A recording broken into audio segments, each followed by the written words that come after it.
Sir ధన్యవాదాలు. ఒక ముఖ్యమైన తీర్మానం మీద మాకు అవకాశం కల్పించినందుకు మీ ద్వారా సభకు ధన్యవాదాలు సార్. ముందుగా మా పార్టీ తరఫున గౌరవనీయులు గంగుల కమలాకర్ గారు, కడియం శ్రీహరి గారు, కాలేరు వెంకటేష్ గారు అందరూ చెప్పారు. నేను కూడా తిరిగి మళ్ళీ పునరుద్ఘాటిస్తూ ఉన్నా సార్. ఈ తీర్మానాన్ని పూర్తి స్థాయిలో మా పార్టీ పరంగా పూర్తి స్థాయిలో మనస్ఫూర్తిగా దీన్ని ఆహ్వానిస్తున్నాము, స్వాగతిస్తున్నాము. ప్రభుత్వానికి అభినందనలు కూడా హృదయపూర్వకంగా తెలియజేస్తున్నాం సార్.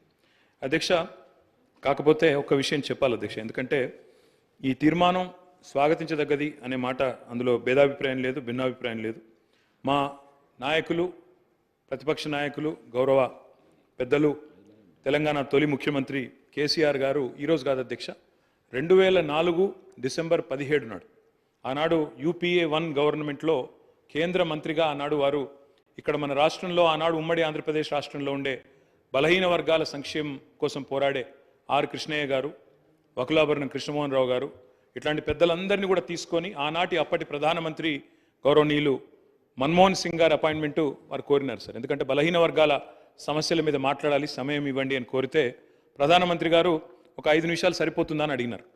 5 నిమిషాలు కాదు సార్, ముఖ్యమైన సమస్య, మీకు వివరంగా చెప్పాలి, దయచేసి ఒక 40 నిమిషాలు టైం ఇవ్వండి అంటే దాదాపు ప్రధానమంత్రి మన్మోహన్ సింగ్ గారు గంటన్నర సమయం ఇచ్చి డిసెంబర్ 17, 2004 అధ్యక్ష, నేను తేదీతో సహా చెప్తా ఉన్నా, ఆ రోజు పోయి కలిసి సవివరంగా వారికి ఎక్స్ప్లెయిన్ చేయడమే కాకుండా ఆ రోజు పెట్టిన డిమాండ్ కూడా ఒకటే సార్. మా పార్టీ తరఫున ఆనాడు కేంద్ర మంత్రిగా కేసీఆర్ గారు చెప్పిన మాట, అన్ని రాష్ట్రాల్లో బీసీ వెల్ఫేర్ మంత్రిత్వ శాఖలు ఉన్నాయి, కేంద్రంలో లేకపోవడం అనేది శోచనీయం, బాధాకరం. కాబట్టి ఓబీసీ వెల్ఫేర్ మినిస్ట్రీ ఖచ్చితంగా పెట్టండి ఆనాడు ఒక సహచర మంత్రిగా ఆ రోజు కేసీఆర్ గారు ప్రధానమంత్రి గారిని ఇక్కడ నుంచి మొత్తం సోదరులందరినీ కూడా తీసుకొని పోయి ఆ రోజు డిమాండ్ చేసిన విషయాన్ని కూడా నేను గుర్తు చేస్తా ఉన్నా అధ్యక్ష. ఆ రోజు డిమాండ్ చేయడమే కాదు, ముఖ్యమంత్రిగా ఆనాడు తెలంగాణలో 2014 తర్వాత ఒకసారి కాదు అధ్యక్ష, 2 సార్లు తీర్మానాలు కూడా చేసి పంపించినాము.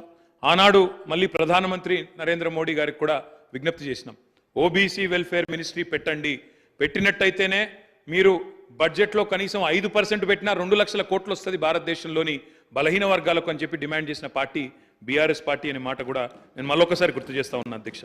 అధ్యక్ష, ఈ తీర్మానాన్ని స్వాగతిస్తూనే కేవలం 2 విషయాలు మాత్రం గౌరవ మంత్రి గారి దృష్టికి, ప్రభుత్వ దృష్టికి నేను తీసుకొని పోవాలనుకుంటున్నాను సార్. అధ్యక్ష, ఏ కార్యక్రమం చేపట్టినా ఇప్పుడే గౌరవనీయులు గంగుల కమలాకర్ గారు ఒక మంచి మాట చెప్పారు. బీహార్లో ఈ ప్రయత్నం చేసినారు, అక్కడ జనరల్ అడ్మినిస్ట్రేషన్ డిపార్ట్మెంట్ ద్వారా GAD ద్వారా అక్కడ ఈ కార్యక్రమాన్ని వారు ప్రయత్నం కూడా చేసినారు. ఆనాడు JDU కాంగ్రెస్ పొత్తులో ఉండే అనుకుంటా, అక్కడ ప్రయత్నం RJD పొత్తులో ప్రయత్నం చేసినారు. కానీ దురదృష్టవశాత్తు న్యాయపరమైన చిక్కులు రావడం వల్ల మొత్తం ప్రక్రియ ఆగిపోయింది. 500 కోట్లు బడ్జెట్లో పెట్టినప్పటికీ మొత్తం కార్యక్రమానికే విఘాతం కలిగి ఈరోజు ఎటు కాకుండా త్రిశంకు స్వర్గంలో వేలాడుతూ ఉన్నది.